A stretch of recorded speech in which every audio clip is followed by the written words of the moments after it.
আসসালামু আলাইকুম প্রিয় দর্শক, আজকে আলোচনা করব জুমার দিনের 11টি আমল সম্পর্কে।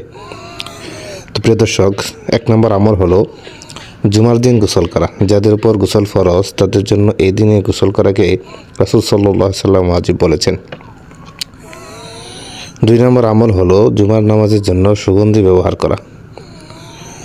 3 নম্বর আমল হলো মিসওয়াক করা। 4 নম্বর আমল হলো উত্তম পোশাক পরিধান করে সাধ্যমতো সাজসজ্জা করা। 5 নম্বর আমল হলো মুসল্লিদের ইমামের দিকে মুখ করে বসা। 6 নম্বর আমল হলো মনোযোগ সহকারে খুতবা শোনা এবং খুতবা চলাকালীন চুপ থাকা, এটা ওয়াজিব। 7 নম্বর আমল হলো আগে থেকেই মসজিদে যাওয়া। 8 নম্বর আমল হলো সম্ভব হলে হেঁটে মসজিদে যাওয়া। 9 নম্বর আমল হলো জুমার দিন ও জুমার রাতে বেশি বেশি দরুদ শরীফ পাঠ করা। প্রিয় দর্শক, 10 নম্বর আমল হলো নিজের প্রয়োজনীয় জিনিস চেয়ে এই দিন বেশি বেশি দোয়া করা।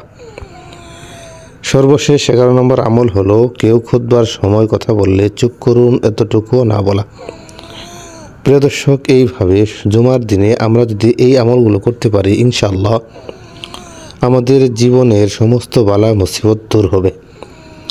অভাব থাকলে অভাব দূর হয়ে যাবে, ঋণ থাকলে ঋণ পরিশোধ করার তৌফিক আল্লাহ তাআলা করে দেবেন।